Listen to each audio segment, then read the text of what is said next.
turn up your radio. It's time for DeLorean Talk with your host, Dave Tavers.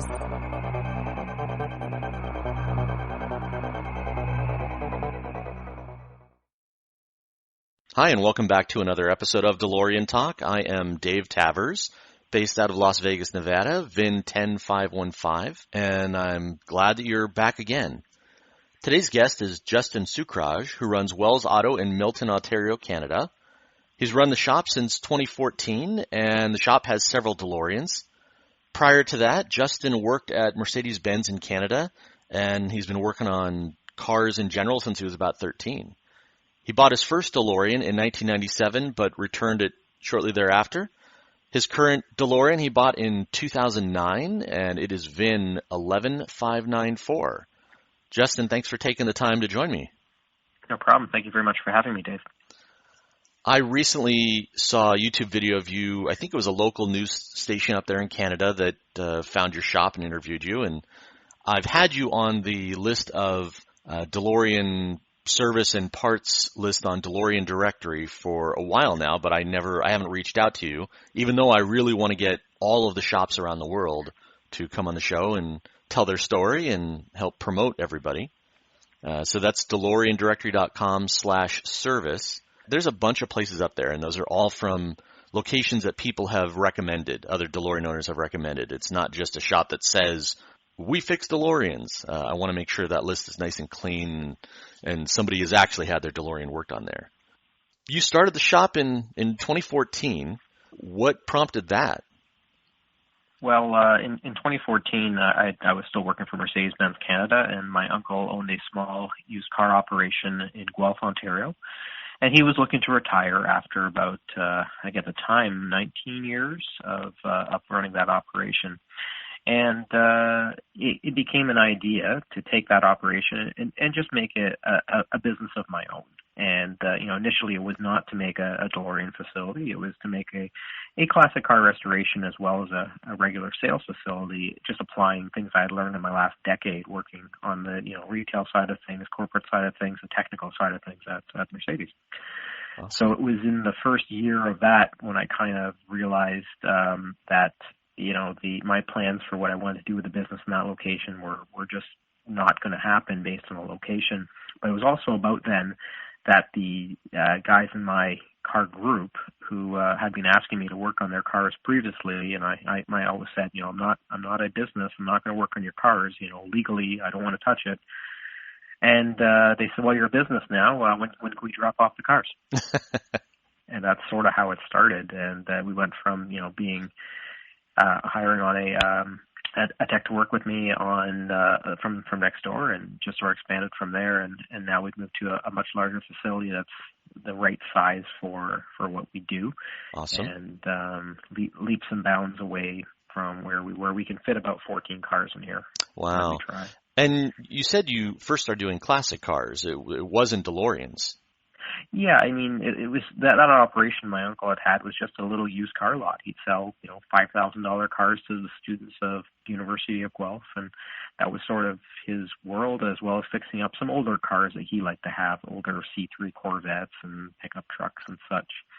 So one of the first cars we had in when I bought the business, there was a bit of a legacy thing, was a 66 122S Volvo, which is certainly not something I would have gone or looked for or understood, but it was a client who saw the work both my uncle and I had done, and was like, yeah, I'd like you guys to fix this. Like, okay, sure, let's get started with this. And that came out pretty neat. But again, it wasn't really my passion. You kind of have to fall in love with a car a little bit to do restoration work with that, which I did. You came to understand what its pros and cons were, but that wasn't my bag. I mean, I'm a product of the 80s and 90s, and that was well before my time. Well, and you bought your current DeLorean 5 years before you opened the shop. Correct, yes. Did you have any inkling that you wanted to work on DeLoreans when you opened the shop? I thought it was something we would probably do a little bit of, but I didn't really think we would specialize in it. I didn't think that we would really focus specifically on that for a number of reasons. I guess some of those reasons were the challenges I had with my own vehicle on some of the older parts and corrosion and things like that we have that are certainly a lot more rampant in Canada than they are in other parts of the world.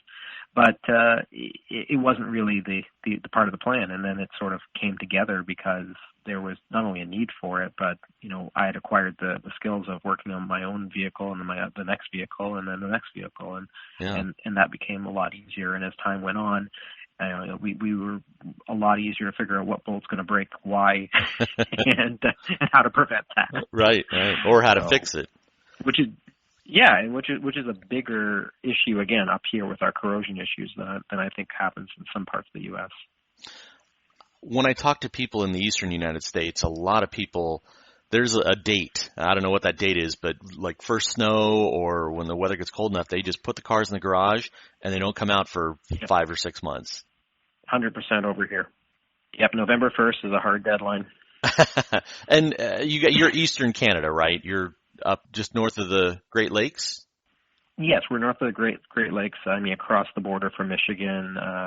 I guess directly across from Buffalo as far as a lake goes. Got it. Still cold and snow in the winter. Yes, very much so. And salt is our issue. Salt is our big issue up here. Right. And hence why November 1st to May 1st, there's pretty much no movement of the vehicles. Oh, that's smart. Yeah. The shop owns several DeLoreans. Did that happen because over time people want to get rid of them, or you just kind of started collecting them? And do they all run? Are you selling them, and you just haven't found buyers? What's the story there? Well, we're a dealership, so above all, we're an OMVIC dealership, a UCDA dealership. All the licensing that you need to sell cars legally in Ontario and in Canada, we have, which makes us very specific. The cars that we have purchased have been from customers in some cases who have reached the end of their time with the car for life reasons, family reasons, health reasons, whatever. Sure. But more importantly, they're all under restoration. So everything is here as visible to be restored for the next who walks in. If you say you want a gray interior vehicle that's at mid-range, we have one. If you want a automatic early VIN, we have one, and we try and keep a variety. One automatic, one 5-speed, one black interior, one gray interior, cool. and go from there. Of course, we don't pick and choose because the entire populace of DeLoreans in Canada are half of what one city in the U.S. has. About how many do you think are in Canada overall? We approximate around 200. So I think talking to some of the other DeLorean places out there, that's like a city in the U.S., I think. Wow, 200 for the entire country of Canada, not your province. Nope. Wow.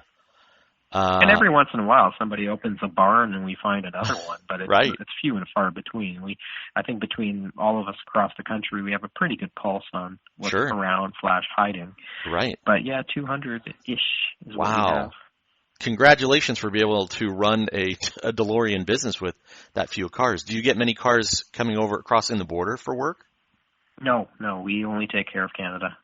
There's enough of our colleagues and friends in the United States that take care of that, and things get messy at the border, especially when it comes to having work done and taking a car back in. Really? So we would never do that. I always recommend for anybody who wants to have work done who's from the U.S., have work done in the U.S., and vice versa. If you're in Canada, have your work done in Canada. It's a bit of a gray area. What are some of the issues? You're fairly close to the border. There's got to be people in Buffalo and Michigan that those areas that it probably wouldn't be that hard to get up to you. What are some of the issues that the countries have about having people work on cars? Tax. As soon as the work's done and you bring the car back there, they look at it a bit differently. And especially going back into the United States, the question always is, well, why didn't you have that work done in the United States? And again, luckily this has not been any one of our customers. This is from people I know in other automotive circles who have had the same issues. Wow. We've never talked to a DeLorean owner who has had a car from the U.S. repaired in Canada and brought back over there. But we do know from other car circles that, it's often, and not always, but often not worth the trouble. And we're a small operation. I mean, we have good friends in the U.S. who take care of that through the variety of the DeLorean facilities available in the U.S. And I think they're all in better shape. I'd rather send somebody to my friends out there who are closer by to things and know that they're in good hands. So Well, you answered it simply with tax. 'Cause yes, I can Yes. see that is definitely the issue. Yes. Let's go back to you for a minute. When did you first decide that you wanted a DeLorean? What was the start of your interest in the car? Oh, I think I've wanted them since I was quite young. I mean, I remember seeing my first real one when I was 9 years old, because before that it was just sort of something I had seen in a movie. But when I saw it sitting on a used car lot not far from where my father lived at the time, I just sort of lost it, because I didn't realize this was a car you could buy with money and drive. Right. And I made him stop the car, and I got out, and I still have a picture of me with that car when I was 9 years old, and that changed my life. Yeah, you can have that fat kid sitting next to what I think is a 3,000 or 4,000 VIN card. Wow. I wish I was writing down VINs back then. Yeah. Okay, so you see it as a kid. You said you bought your first one in 97. I don't know how old you are, but how old were you when you bought that car in 97? I was 17. I was 17 in 97, and Wow. that car was also in Toronto, within walking distance from where my father was living, and it was probably about an hour's walk at a small little used car dealership that would sell European and exotic-y type cars, and they had these two rotting out there for quite some time when I happened upon them. And 3 years after, I guess, we first found the car, between begging, pleading, and figuring out how I can make monthly payments, I had signed up for a small loan to be able to purchase that car, and had my parents co-sign. And anyways, that went very poorly. They got the car barely running. It had a number of issues when we had it inspected, and it needed a lot more than they let on. So I was in a position to go back and be like, I'm a kid. I definitely can't afford what this thing needs. And they'll tell you what, we'll give you your money back, but don't you ever come around here again. That is a fair deal. I will take that deal. And, fast forward into the future, I did find that car later on, and unfortunately they had just let it sit outside that entire time to rot. And it had a very interesting history after that, where it ended up in the U.S., ended up in California, and then ended up in Switzerland. So wow. I've tracked that VIN, and I got in touch with the owner, and I'm like, you want some pictures of your car from when I was a kid and it was briefly mine? He's like, yes. And how cool. Yeah, and he's like, do you want it back? I'm like, yeah, I have a feeling I can't afford to have it shipped back, and I'm pretty sure I can't afford to buy it for the beautifully restored price that you need for it. So it's all restored now? Yes. Nice. Do you remember how much you paid for it in 97? 16,000 Canadian. 16 Canadian. What is that about in dollars? Do you know? I don't know, about $20 US, I think. I think in US dollars, at the time, it probably would have been pretty close. Okay. Now, 16,000, that's like 11 something US. Wow. I mean, that's a steal. Although if it was in bad condition, probably not. Yeah, it had blown head gaskets, it turns out, and it had frame issues and electrical issues. So, that was actually pretty big money for a basket case in the era before the internet. Even though it was 2 years into when the internet existed as a common thing, right. There wasn't a ton of information for people to help you. Yeah. Wow. Well, so it didn't sour you though from still wanting a DeLorean, or did it?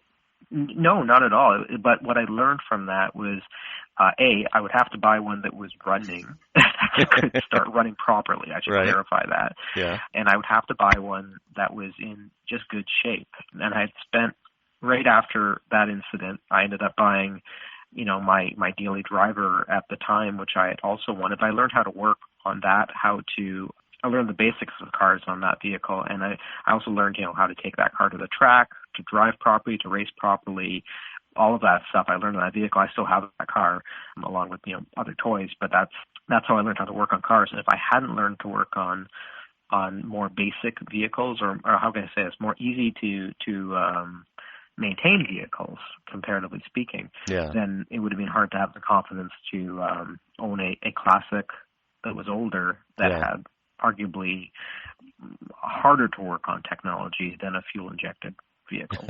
Yeah, K-Jet, right? Yeah, K-Jet is the bane of our existence. So whereas, a PGMFI system was a dream.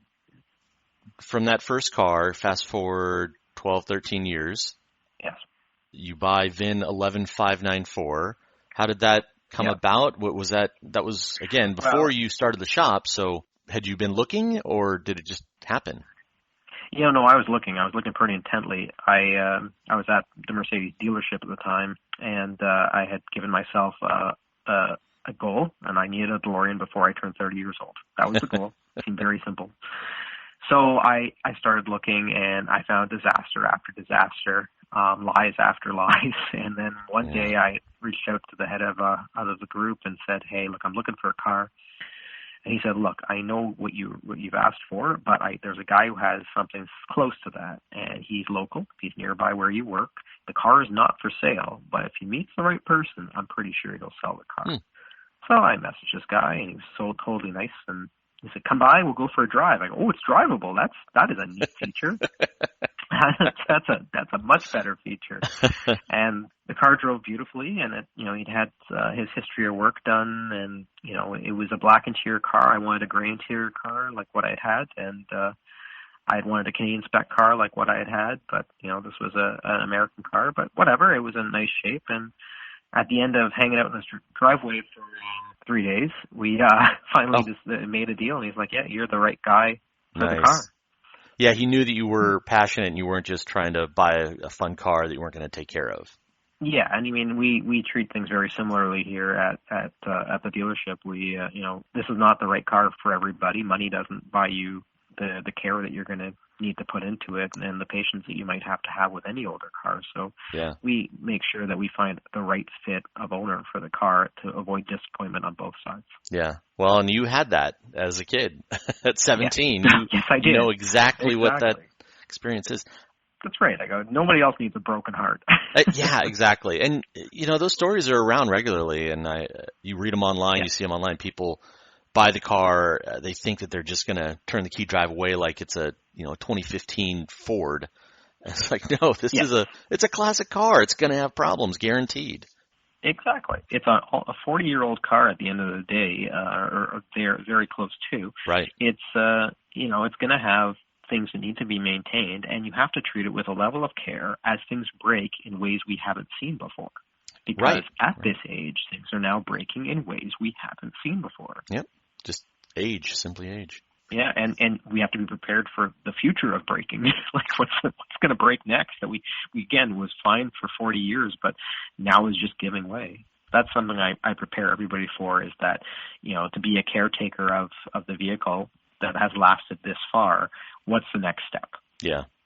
That's great that you use that term caretaker, because I've said that several times, that I have no intention of selling the car unless something disastrous happens. I love it. I love sharing it. And it's not who I am, but I love sharing the car. It's not about me being anybody special.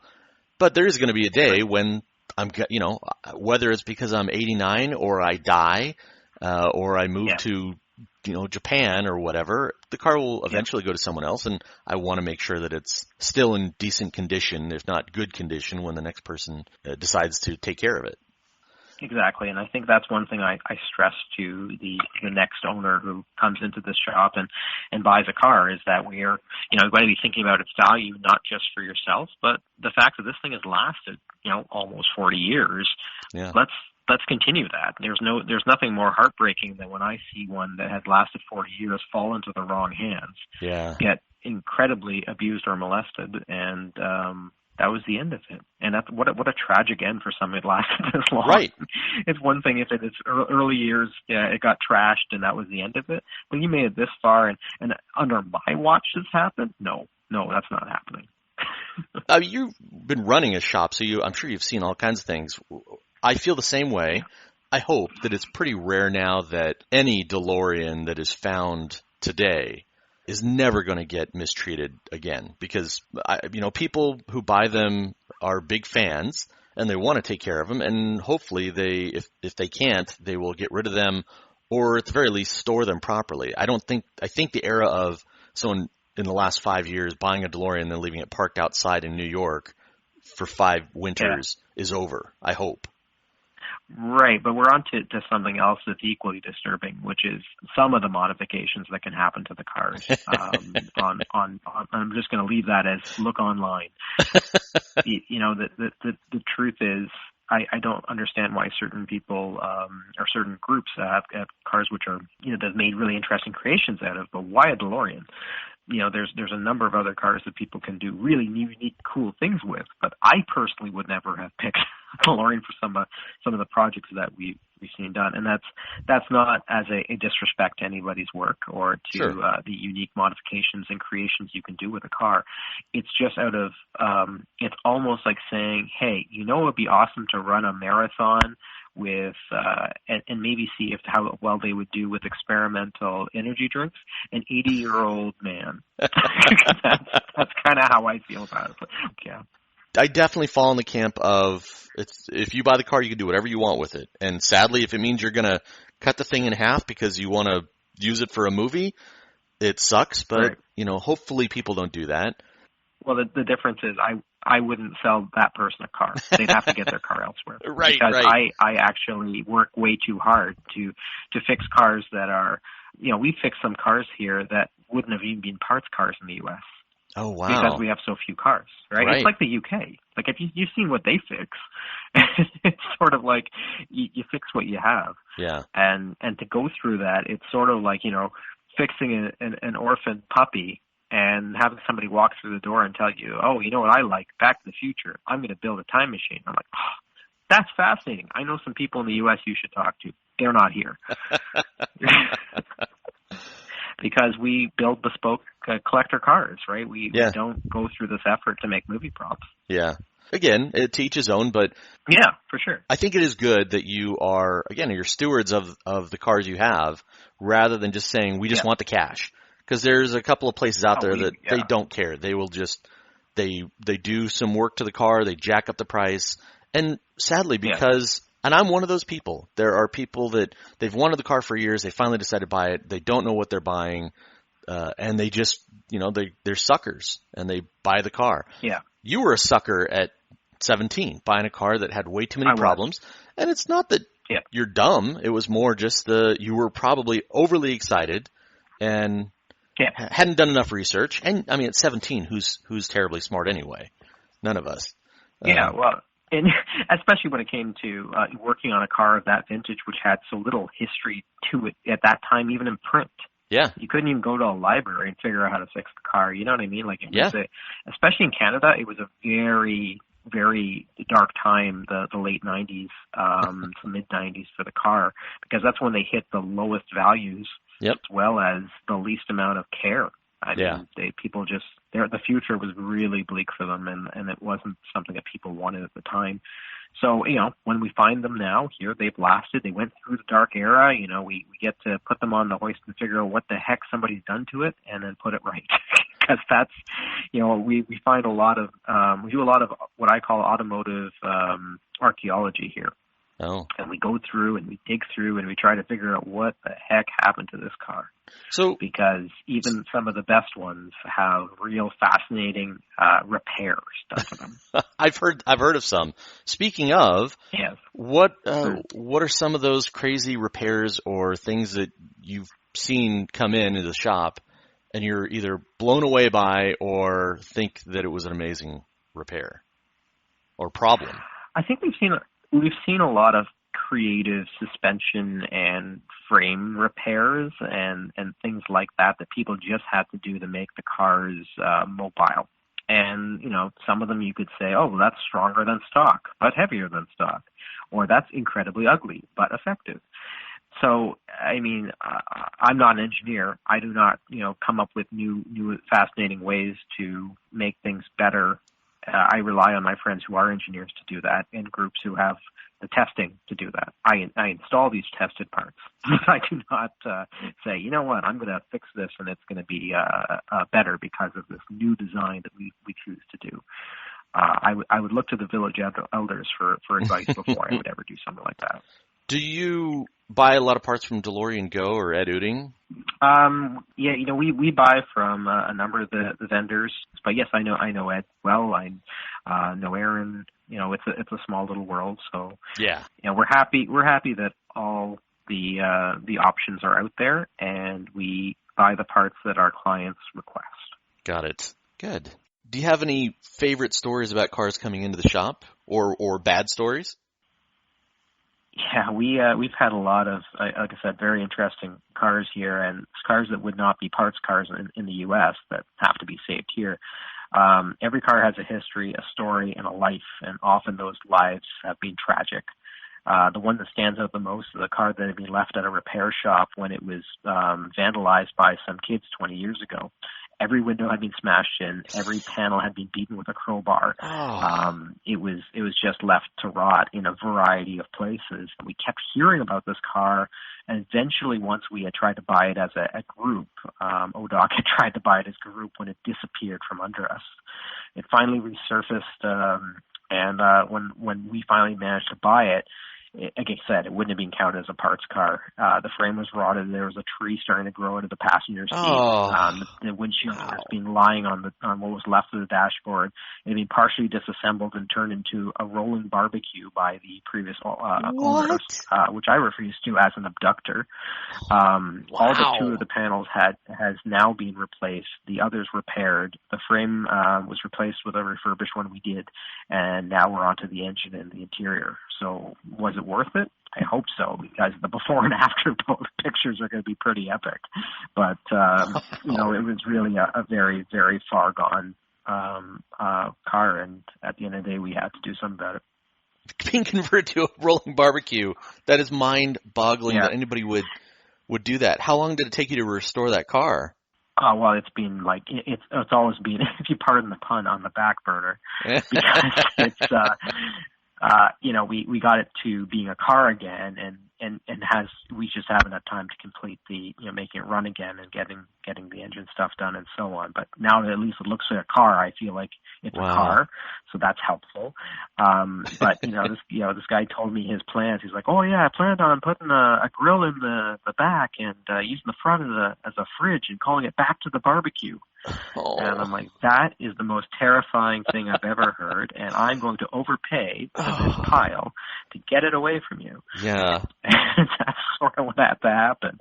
But, every Justin, one of the cars here has a story. Sincerely, I don't think in my short time, I don't think I've heard any story worse than that. That is amazing. Yeah.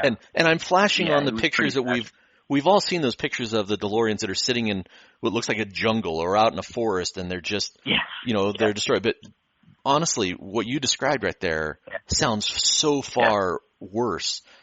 Even, the ones that they've turned into hot tubs and stuff. Those cars, those were not viable cars. They took parts from cars and damaged tubs and everything to build those. But, no, this was a car once, and it has, we knew its story going back to how it ended up at the repair facility where it was at, where it just got left out there until the vandalism happened.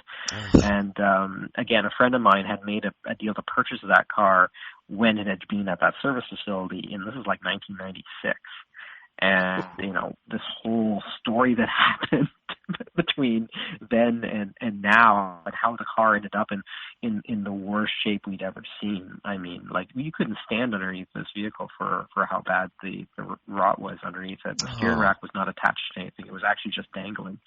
It was pretty bad. So again, was that a labor of love? Yeah. I mean, I looked at this thing and I still saw a DeLorean. And, as a business, as a shop, was that a good idea? No. No. That was not a good idea.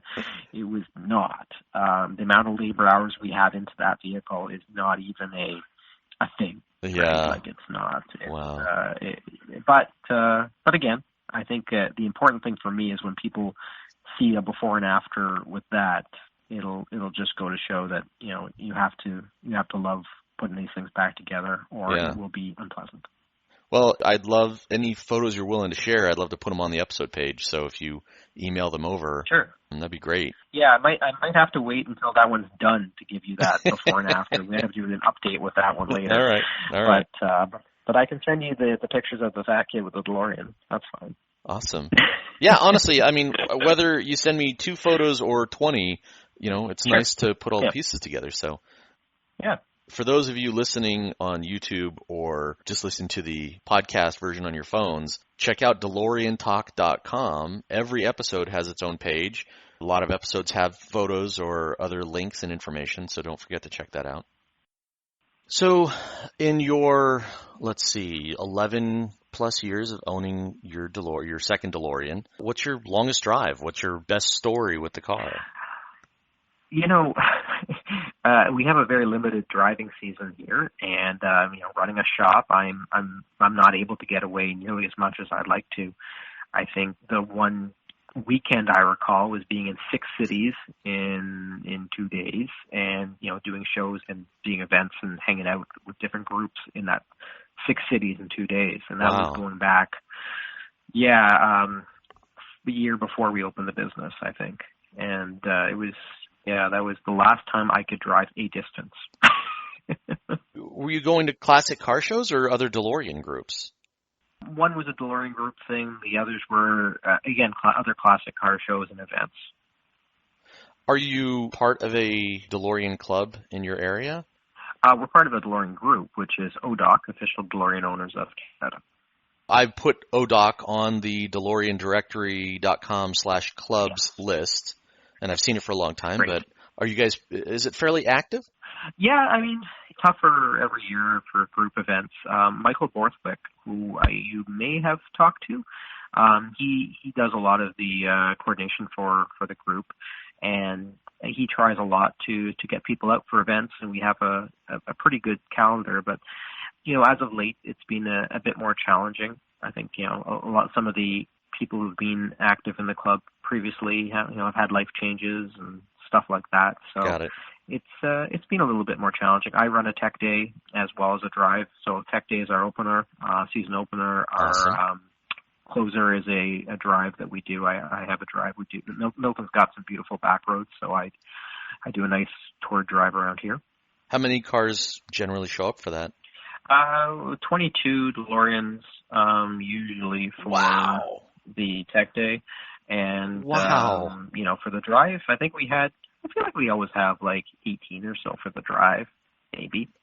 That's impressive. I know Pacific Northwest DeLorean Club in Seattle, a couple of years ago talking to Arnie Brandon, I was asking him about the tech days, and he says they usually have 18 to 22, and they got a lot of DeLoreans up there. Yeah. You don't.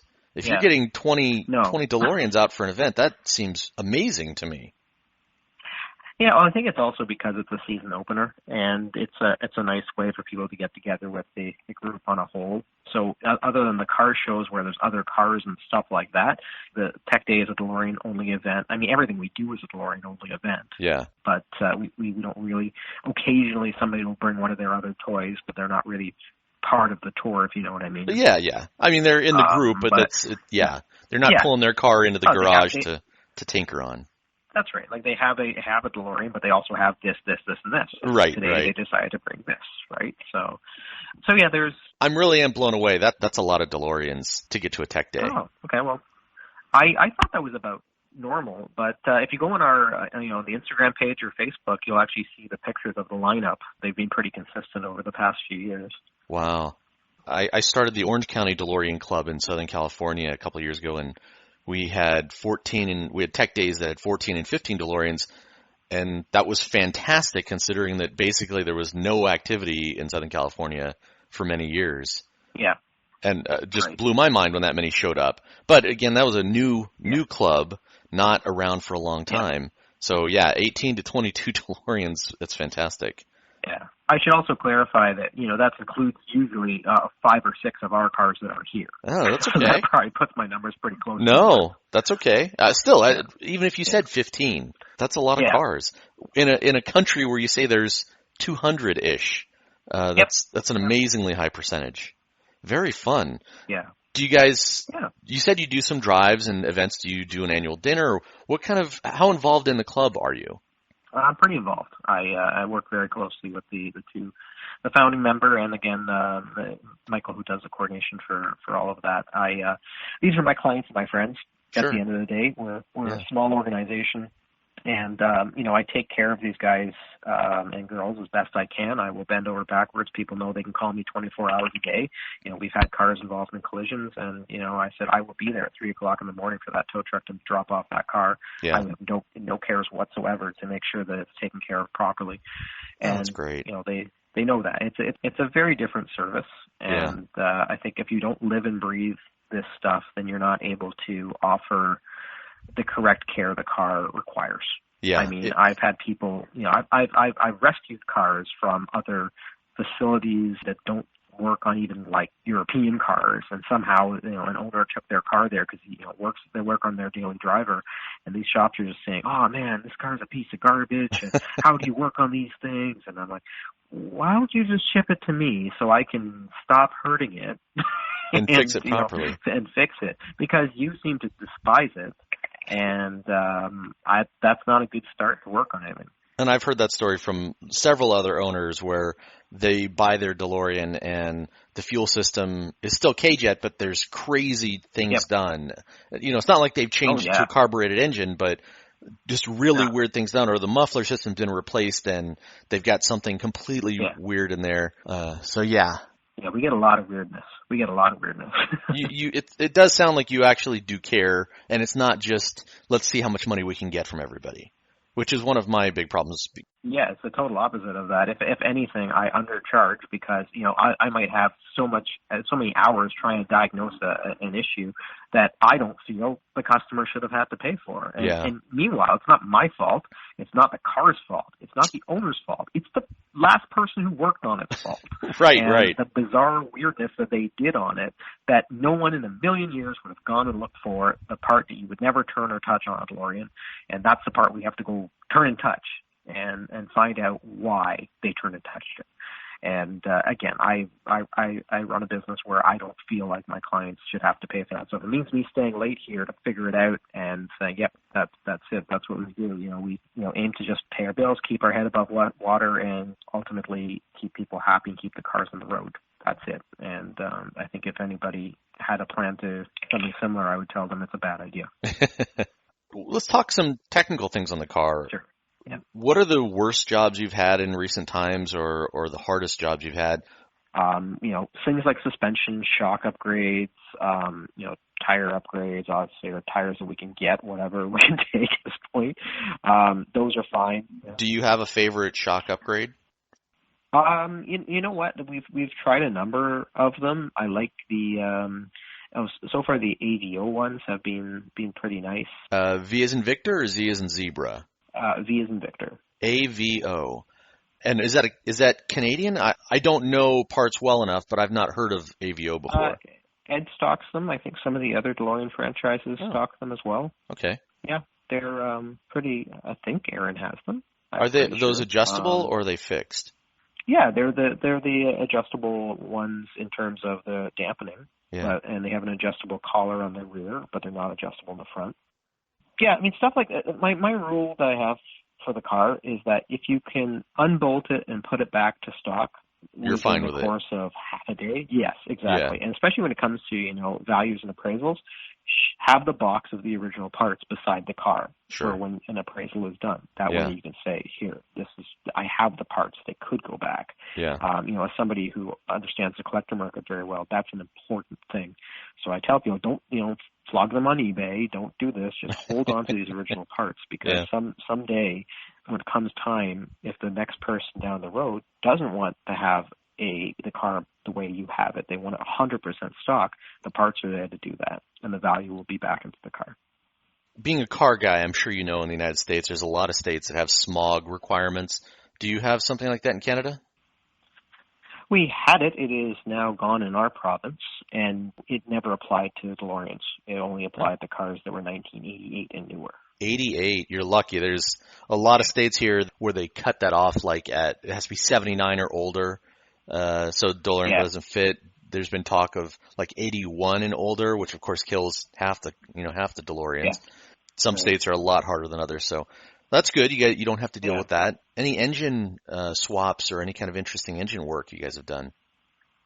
When we do an engine build, we just make sure things are a little bit more cleaned up in terms of the heads and so on like that, whilst it's all apart. Have a freer flowing exhaust of the few different types that are out there are always a nice thing for people who want a bit more power to the car. But the stock system as well, just to keep the noise 100% exactly the way it was, is also what some people request. So it took me a couple of years to figure out. Everybody that wants to do these, Josh's DPI's muffler upgrade, I kept thinking it was for the tiny little power boost.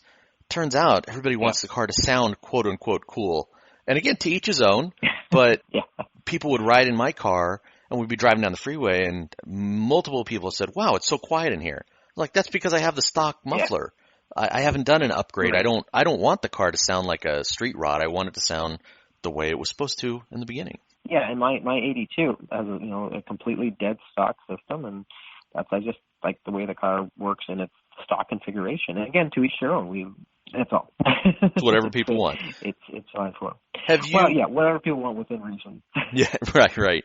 Have you been to many DeLorean events over the years? Have you done any DCSs or been to Eurofest? Yeah, I was at DCS 14 in 2014. That was really a good time. I as a shop, I really haven't had time to be able to get away for that amount of time or for anything like that since. I really want to go to Eurofest. I really want to go. So that's on the agenda hopefully for next year. But it's we have such a short driving season in this market that I just can't. There's so many things we just can't do. And by the time we have time to breathe, we're into like winter work, and then that time that's over, we're into summer work. So. It just goes fast. It goes really fast. Justin, you shouldn't miss that stuff. It's such a great time to connect with other owners. There's so much learning. Oh, yeah. And you don't get those back. It still kills me that I missed Ken Konslick's last DCS. The last one that he did, because I've heard from so many people it was so amazing. Yeah, that was the one I went to.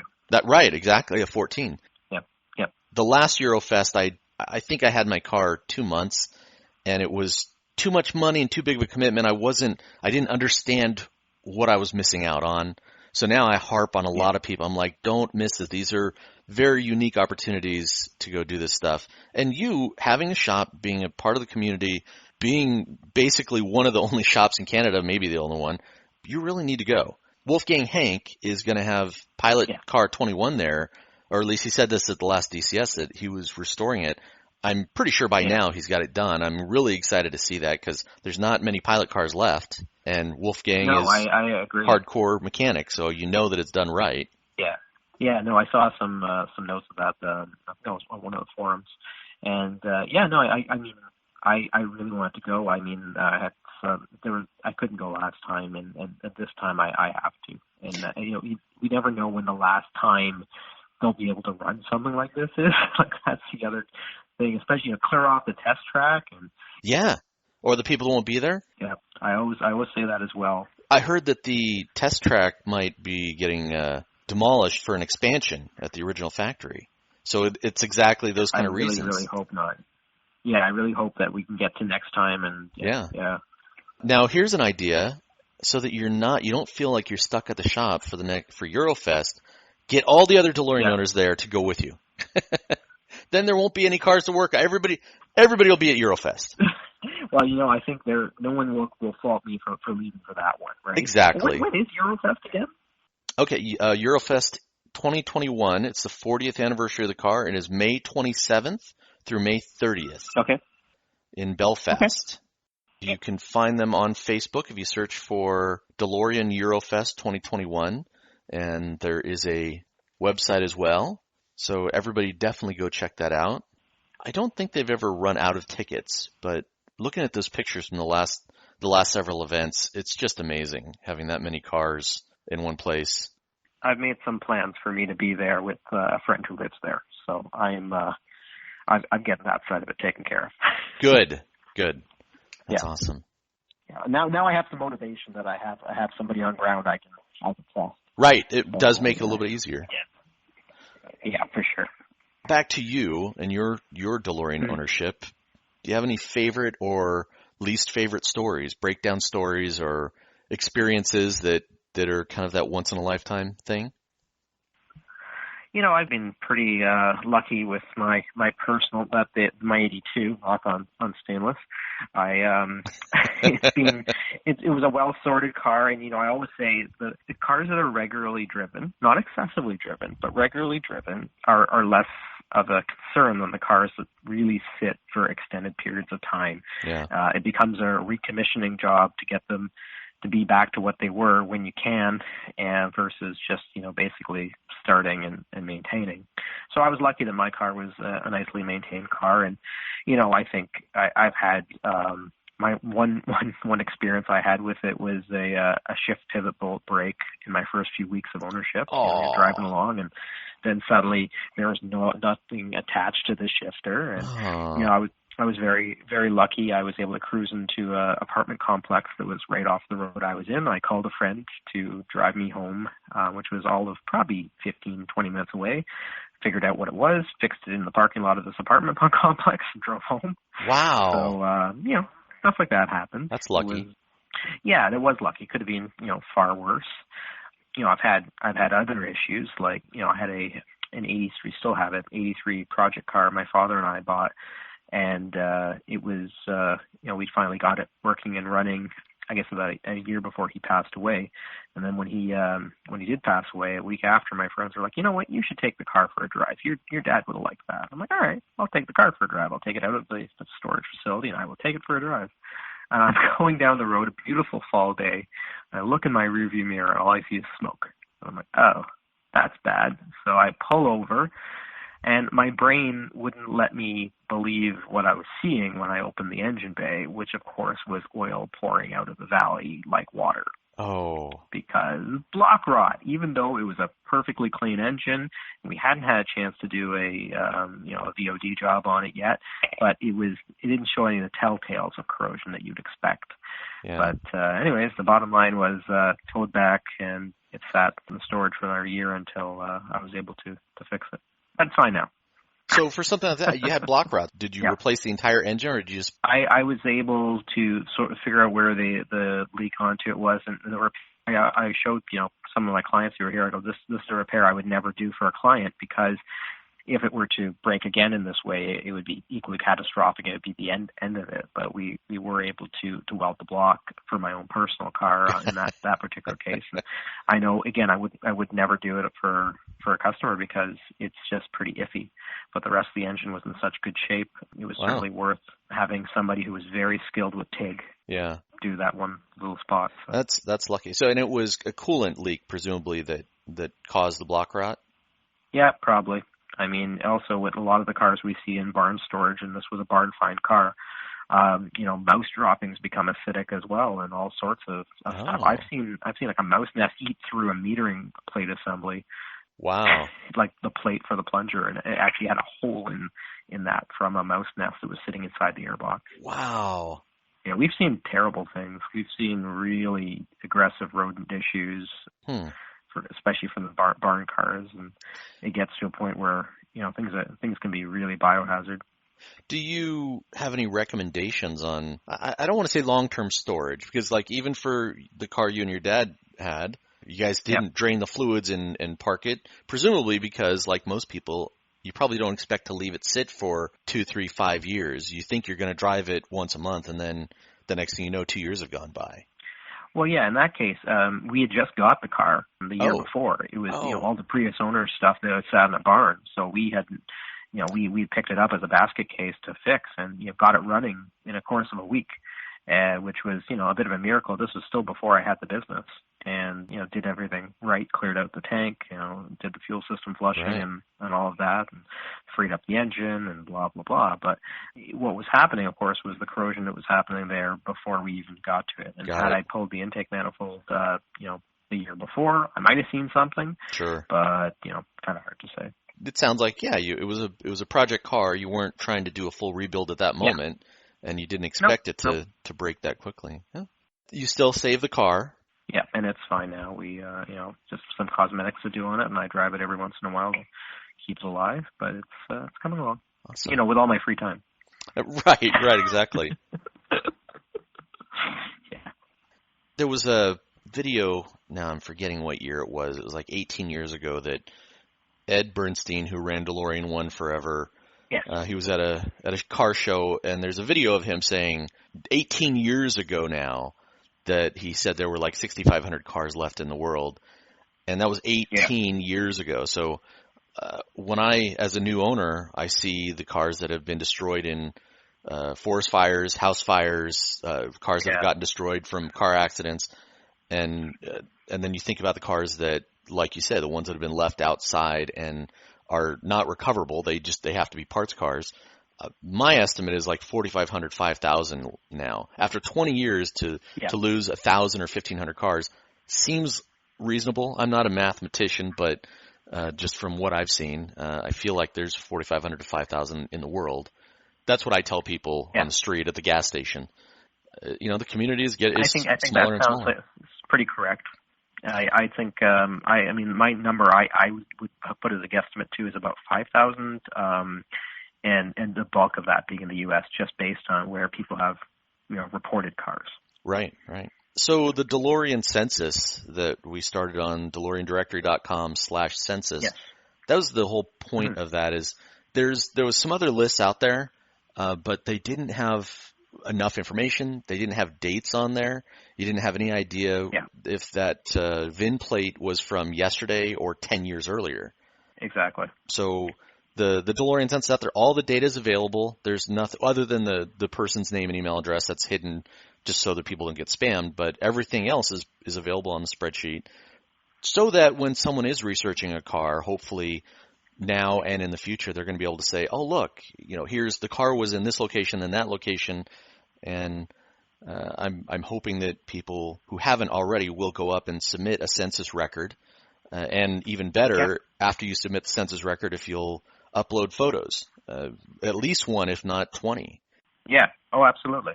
Some people have said, Dave, why are you doing this? What are you trying to get out of it?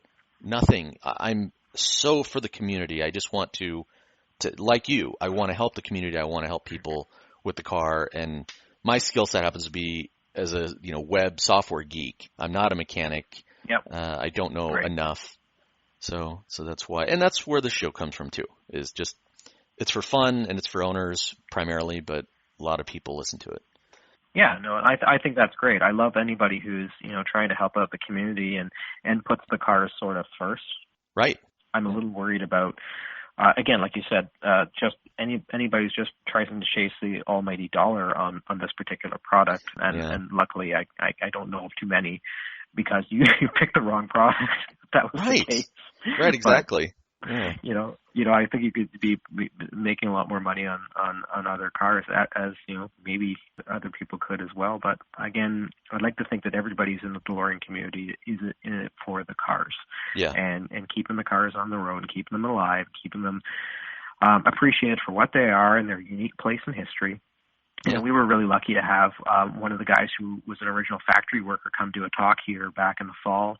And it was so interesting to hear the stories from inside, from a guy who was 19 years old when he was working there. Wow. And, I don't think you get that same thing out of hearing somebody who worked in a factory now building cars, because of the passion that was even required of those workers, just happy to have a job, a life, a promise of something else. And somehow that's seeped into the car.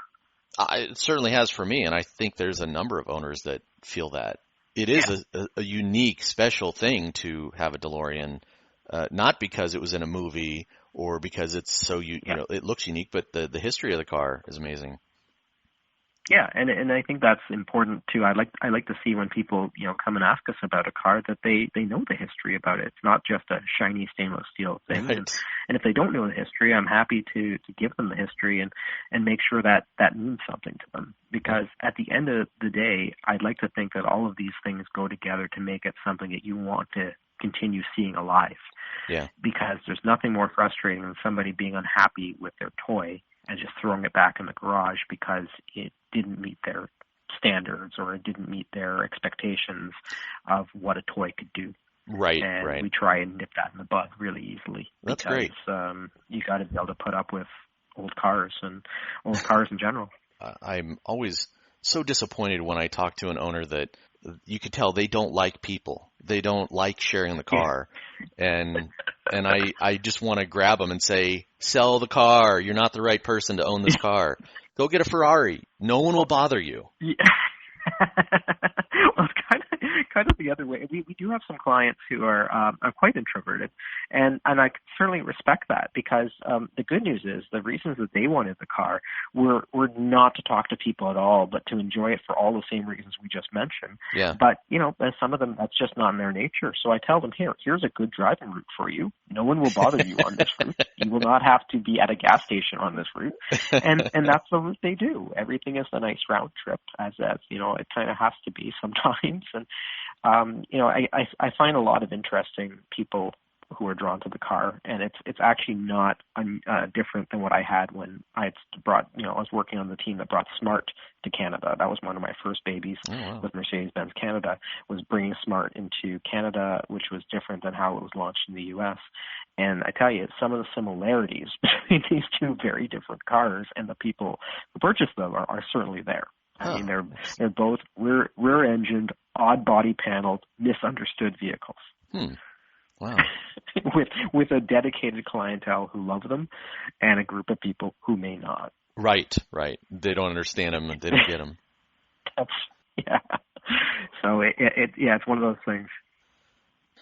Justin, thank you so much for taking the time. I know we had a little tech difficulties at the beginning trying to get connected. The U.S.-Canada thing on Skype didn't work, but we got together. That's great. Thank you for taking care of the cars. Thank you for helping the community. And I mean that sincerely. There's not a lot of you guys around, so it's appreciated by me and anybody who wants to keep the car alive. Wells Auto in Canada. How can people find Wells Auto online or in person? Well, thanks again for having me, Dave. And to answer the questions about where to find us, it's wellsauto.ca. At the end of it, we're just happy to keep all the DeLoreans here in Canada working as best we can, and to help the owners here help themselves when needed. Fantastic.